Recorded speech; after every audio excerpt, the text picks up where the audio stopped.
तो ऑनलाइन का ज़माना है, हम 5 से 10 रुपये का भी पेमेंट जो है वो यूपीआई से करते हैं। 2026 में नया इनकम टैक्स एक्ट 2025 जो है लागू होने वाला है अप्रैल महीने से, जिसमें यूपीआई ट्रांजैक्शन के लिए लिमिट जो है चेंज कर दी गई है। एक छोटी सी गलती अगर आप करेंगे तो आपका अकाउंट जो है बैंक का वो फ्रीज हो सकता है, या फिर आपके पास इनकम टैक्स की नोटिस आ सकती है। तो 2026 में यूपीआई ट्रांजैक्शन के लिए क्या नए नियम है, क्या नए लिमिट्स है, कैश ट्रांजैक्शन के क्या लिमिटेशन है, यानी कि अगर बैंक में अगर आप कैश वगैरह डिपॉजिट करते हैं, विड्रॉ करते हैं, तो उस पर क्या लिमिटेशन है, किन बातों का आपको ध्यान रखना होगा ताकि आपको किसी तरह से दिक्कत ना हो, टीडीएस वगैरह कितना और कब करता है, ये सारा चीज़ इस वीडियो में आपको बताऊंगा। इंपॉर्टेंट वीडियो होने वाला है, मेक श्योर अंत तक देखिएगा ताकि सारे लिमिट्स आपको है अच्छी तरह से समझ में आ सके। तो सबसे पहले ये जान लीजिए, अगर आपके पास पीपीएफ अकाउंट है तो अब मार्च अप्रैल से आप अपने पीपीएफ अकाउंट में डायरेक्टली अपने यूपीआई से पैसा ट्रांसफर कर पाएंगे। अभी ऑनलाइन ट्रांजैक्शन के लिमिट चलिए जान लेते हैं। यूपीआई ट्रांजैक्शन अगर आप करते हैं नॉर्मली 1 लाख तक पर डे इन जनरल ये लिमिट है, लेकिन ये 1 लाख जो है वो अप टू 5 लाख तक हो जाता है अगर आप जो फंड ट्रांसफ़र कर रहे हैं वो किसी स्पेशल पर्पस के लिए, मान लीजिए एजुकेशन पर्पस के लिए, हॉस्पिटल में कोई आपका काम है वो, या फिर आप आईपीओ वगैरह में इन्वेस्टमेंट करने के लिए ट्रांसफ़र कर रहे हैं ना, उस केस में ये लिमिट जो है वो बढ़ाई जा सकती है, अप टू 5 लाख तक कर दी जाएगी।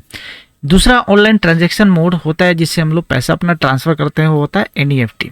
अब एनईएफटी में ऐसे इन जनरल कोई ऐसा लिमिट नहीं है, आप 1 रुपये से लेकर स्टार्ट कर सकते हैं, मैक्सिमम आपके ऊपर है, ये कोई लिमिट यहाँ पे नहीं है। लेकिन जो है वही है, जो आपका बैंक टू बैंक वगैरह जो लिमिटेशन है वो अप्लाई होगा इस पर। ऑनलाइन ट्रांसफ़र का एक ऑप्शन वो होता है आईएमपीएस, जिसमें हम लोग इंस्टेंटली फंड को ट्रांसफ़र करते हैं। अब इसमें जो लिमिट है वो 5 लाख तक आप आईएमपीएस के थ्रू अपना फंड जो है ट्रांसफ़र कर पाएंगे। नेक्स्ट जो आता है वो आरटीजीएस, जो हम लोग जो बड़े अमाउंट जो है ट्रांसफ़र करते हैं रियल टाइम में आरटीजीएस के थ्रू, वो लिमिट है अभी 2 लाख रुपये और मैक्सिमम कोई लिमिट नहीं है, यानी कि आप 2 लाख से ऊपर का ये आरटीजीएस में अप्लाई होता है और कोई मैक्सिमम ऐसा लिमिट नहीं है, इसमें आप ट्रांसफ़र कर सकते हैं। तो देखिए अभी क्या है, ऑनलाइन का ट्रांजैक्शन जितने भी होता है वो ट्रैक होता है। अगर बैंक में आप अपने किसी भी बैंक में 10 लाख से ज़्यादा का ट्रांसफ़र वगैरह करते हैं, अगर फाइनेंशियल ट्रांजैक्शन मान लीजिए आपका सेविंग अकाउंट है उसमें 10 लाख तक आप डिपॉजिट कर सकते हो, वो सेफ़ है। 10 लाख से ज़्यादा अगर आपने करते हैं ना, तो वो क्या है आपके एसएफटी में रिपोर्ट हो जाता है। एसएफटी आपको पता होगा कि इनकम टैक्स पे जो वहाँ पे आपको एआईएस का जो स्टेटमेंट आता है उसमें ये ट्रांजैक्शन जो है वो ऑटोमेटिकली जो है रिपोर्ट हो जाते हैं, और साथ ही साथ बैंक जो है बड़े ट्रांजैक्शन को जो है इनकम टैक्स डिपार्टमेंट को रिपोर्ट करता है। तो जब हाई वैल्यू का जब ट्रांसफ़र करते हैं तो बिल्कुल ही ध्यान रखिएगा, ये जो हाई वैल्यू ट्रांजैक्शन होते हैं बैंक जो है इनकम टैक्स डिपार्टमेंट को रिपोर्ट करता है जितने भी हाई वैल्यू ट्रांजैक्शन है। तो 2026 में इन सब चीज़ों पर ध्यान रखिएगा, क्योंकि अगर आपने ध्यान नहीं दिया ना तो ये चीज़ आपको हेवी पेनल्टी की तरफ लेके जा सकती है। ऑलमोस्ट 84% प्लस आपको टैक्स और पेनल्टी वगैरह देना पड़ सकता है। ये नया जो इनकम टैक्स एक्ट 2025 जो आ रहा है उसके प्रोविज़न के अंदर में है। तो 2026 में आपको बहुत ही ध्यान से अपना जो फंड है, कैश जो है, यूपीआई जो ट्रांजैक्शन वगैरह करते हैं ये ध्यान रखिएगा, कैश में जो ट्रांजैक्शन करते हैं वो ध्यान रखिएगा।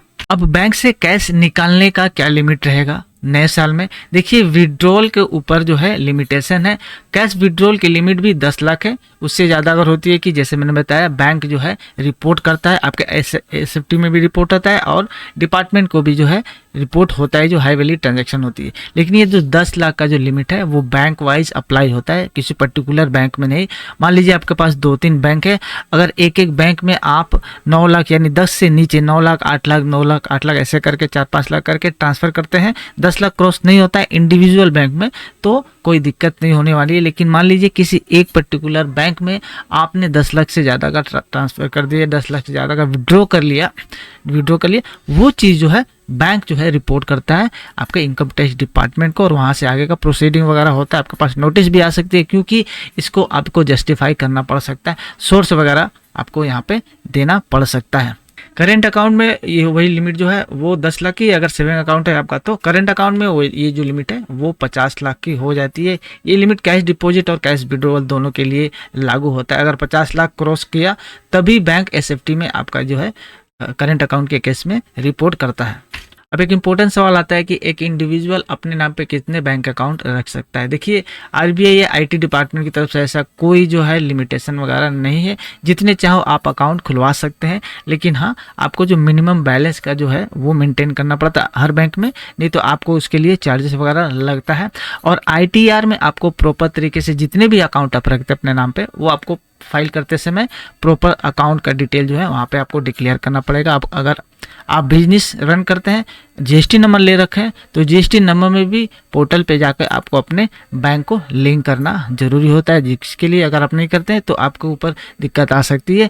ये लिमिटेशन अगर क्रॉस करते हैं, डिफॉल्ट में जाते हैं, तो 10,000 तक की पेनल्टी भी लगाई जा सकती है।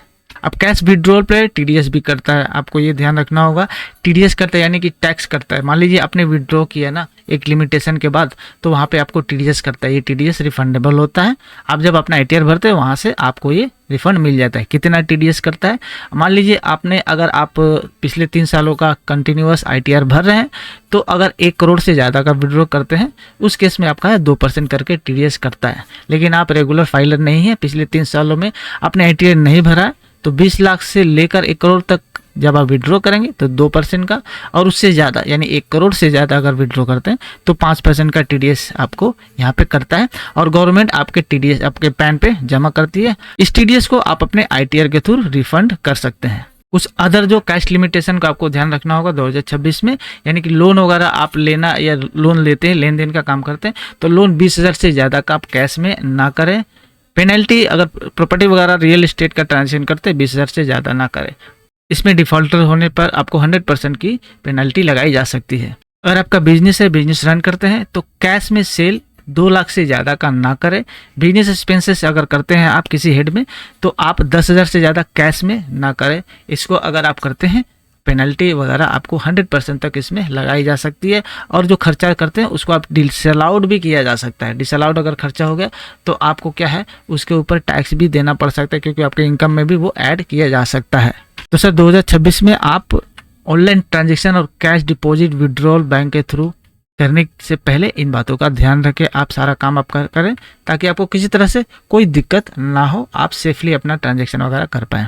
तो होप सारी बातें आपको अच्छी तरह से समझ में आ गई होगी कि 2026 में किन किन बातों का आपको ध्यान रखना है।